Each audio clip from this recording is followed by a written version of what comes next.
بسم اللہ الرحمن الرحیم وما محمد الا رسول قد خلت من قبله الرسل افإن مات او قتل انقلبتم على اعقابكم ومن ينقلب على عقبيه فلن يضر الله شيئا وسيجزي الله الشاكرين۔ وما محمد الا رسول، محمد صلی اللہ علیہ وسلم رسول ہیں۔ قد خلت من قبلہ الرسل، تحقیق آپ سے پہلے بھی بہت سے رسول گزر چکے ہیں۔ افإن مات او قتل انقلبتم علی اعقابکم، کیا اگر نبی پاک صلی اللہ علیہ وآلہ وسلم انتقال کر جائیں یا پھر ان کو شہید کر دیا جائے تو کیا تم الٹے پاؤں پھر جاؤ گے؟ فَمَن يَنْقَلِبْ عَلَىٰ عَقِبَيْهِ، اور جو الٹے پاؤں پھرا فَلَن يَضُرَّ اللَّهَ شَيْئًا، تو اس نے اللہ کا کچھ نقصان نہیں کیا، یعنی جو ایسا کرے گا وہ اللہ کا کوئی نقصان نہیں کرے گا۔ وَسَيَجْزِي اللَّهُ الشَّاكِرِينَ، اور اللہ تعالیٰ ان قریب شکر گزاروں کو بہت اجر عطا فرمائے گا۔ اس کا شان نزول جنگ احد ہے کہ جب مصطفیٰ کریم صلی اللہ علیہ وآلہ وسلم کے قتل کی افواہ پھیلی تھی، شیطان نے افواہ پھیلائی تھی۔ ہوا یہ تھا کہ حضرت مصعب بن عمیر رضی اللہ تعالیٰ جنگ احد میں شہید ہوئے، اور آپ کچھ رسول اللہ صلی اللہ علیہ وسلم سے مشابہت رکھتے تھے، تو مشہور کر دیا گیا کہ نبی پاک صلی اللہ علیہ وسلم شہید کر دیے گئے ہیں، جس کی وجہ سے کچھ صحابہ وہاں سے نکلے۔ تو جب صحابہ کچھ بھاگ رہے تھے، حضرت انس بن نضر رضی اللہ تعالیٰ ان کو روکا، کہا کیا ہوا ہے؟ کیا رسول اللہ صلی اللہ علیہ وسلم نے تمہیں دین نہیں پہنچایا؟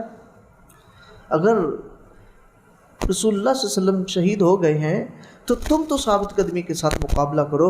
آپ ثابت قدم رہے، حضرت انس بن نضر رضی اللہ تعالیٰ، اور دشمن کا مقابلہ کرتے رہے، اور مقابلہ کرتے کرتے جام شہادت نوش کر لیا۔ تو یہاں میرا رب فرما رہا ہے کہ اگر اس طرح ہو جائے تو کیا تم الٹے پاؤں پھر جاؤ گے، میدان چھوڑ کے بھاگ جاؤ گے؟ یہاں منافقین کو یہ موقع مل گیا تھا، منافقین تو بھاگے تھے، اور ساتھ میں دوسرے مسلمانوں کو بھی ورگلا رہے تھے کہ ان کو کہہ رہے تھے کہ آپ جو ہے ابو سفیان سے صلح کر لو۔ تو ان کی یہ نیت تھی کہ ابو سفیان سے صلح کر لی جائے، اور منافقین یعنی عبداللہ بن ابی جو کہ منافقین کا سردار تھا، ان کے ساتھ رابطہ کرنے کے لیے مسلمانوں کو، صحابہ کو کہہ رہے تھے۔ تو میرے رب نے فرمایا کہ اگر ایسا کرو گے تو تم اپنا ہی نقصان کرو گے، اللہ کا کوئی نقصان نہیں کرو گے، اور اللہ تعالیٰ ان قریب شاکرین کو بہت زیادہ اجر عطا فرمائے گا۔ وَمَا كَانَ لِنَفْسٍ أَن تَمُوتَ إِلَّا بِإِذْنِ اللَّهِ كِتَابًا مُؤَجَّلًا، فرمایا کہ کوئی بھی نفس اللہ کے حکم کے بغیر نہیں مر سکتا۔ ڈرو نہ، یعنی حوصلہ دے رہا میرا رب کہ کوئی بھی نفس، اپنی کوئی بھی جان، کوئی بھی شخص اپنی مؤجل یعنی جو اس کا وقت مقررہ ہے اس سے پہلے اسے موت نہیں آ سکتی۔ کتاب مؤجلہ، اس کا جو وقت ہے وہ لکھ دیا گیا ہے، مؤجل ہے۔ وَمَن يُرِدْ ثَوَابَ الدُّنْيَا نُؤْتِهِ مِنْهَا، اور جو دنیا کا ثواب چاہے ہم اس کو دیں گے، یعنی دنیا کی جزا چاہے ہم اسے دنیا میں دے دیں گے۔ وَمَن يُرِدْ ثَوَابَ الْآخِرَةِ نُؤْتِهِ مِنْهَا، اور جو آخرت کا ثواب چاہے ہم اسے عطا کریں گے۔ اس کی تفسیر میں تبیان القرآن میں ہے کہ حضرت ابو ہریرہ رضی اللہ تعالیٰ عنہ سے کسی نے پوچھا، مدینہ پاک میں کافی ہجوم تھا، تو ایک شخص آیا، کہتا ہے ہجوم کس کا لگا ہوا ہے؟ تو لوگوں نے بتایا کہ حضرت ابو ہریرہ رضی اللہ تعالیٰ عنہ رسول اللہ صلی اللہ علیہ وسلم کی حدیثیں بیان کر رہے ہیں۔ وہ رک گیا، انتظار کیا کہ رش کم ہو تو میں بھی کوئی سوال کروں گا۔ سب لوگ چلے جاتے ہیں۔ حضرت ابو ہریرہ رضی اللہ تعالیٰ عنہ سے سوال کرتا ہے، کہتا ہے کہ مجھے رسول اللہ صلی اللہ علیہ وسلم کا کوئی بیان سناؤ، حدیث سناؤ جو آپ نے رسول اللہ صلی اللہ علیہ وسلم سے سنی ہو اور ایمان افروز ہو۔ حضرت ابو ہریرہ رضی اللہ تعالیٰ نے شروع کی حدیث، فرمایا رسول اللہ صلی اللہ علیہ وسلم نے فرمایا، اتنا کہا تو بے ہوش ہو گئے۔ پھر دوسری دفعہ جب ہوش آیا، پھر آنکھیں ملتے اٹھے تو پھر وہاں سے شروع کیا، رسول اللہ صلی اللہ علیہ وسلم نے فرمایا، پھر بے ہوش ہو گئے۔ دوسری دفعہ، تیسری دفعہ، ایون کہ چوتھی دفعہ بھی اسی طرح کیا اور بے ہوش ہو گئے۔ جب پانچویں دفعہ اب اٹھ کے تو آپ نے فرمایا کہ رسول اللہ صلی اللہ علیہ وسلم نے فرمایا، قیامت والے دن ایک قاری القرآن یعنی عالم کا ذکر کیا کہ اس کو اللہ رب العزت فرمائے گا تو نے میرے لیے کیا کیا؟ وہ کہے گا مولا میں قرآن کی تلاوت کرتا تھا، لوگوں کو قرآن سکھاتا تھا، لوگوں کو علم دین سکھاتا تھا، تو میرا رب فرمائے گا کیا تیری نیت یہ نہیں تھی کہ لوگ کہیں کتنا بڑا قاری ہے، کتنا بڑا عالم ہے؟ تو وہ عرض کرے گا ہاں مولا میری نیت یہ تھی۔ فرمایا کہ فرشتے بھی گواہی دیں گے ہاں مولا اس کی نیت یہی تھی۔ میرا رب فرمائے گا پھر تیرا تو آخرت میں کوئی حصہ نہیں، جو تیری نیت تھی دنیا کی وہ تجھے دنیا میں عطا کر دیا گیا۔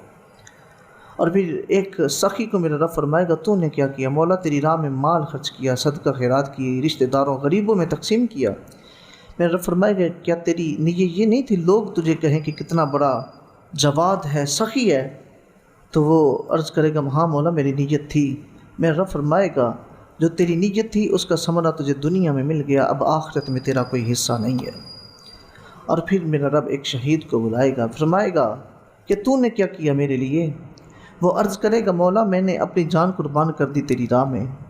میرا رب فرمائے گا کیا تیری نیت یہ نہیں تھی جب میدان جنگ میں گیا تھا کہ لوگ کہیں کہ کتنا بہادر ہے؟ تو وہ عرض کرے گا ہاں مولا نیت یہ تھی، اور فرشتے بھی گواہی دیں گے۔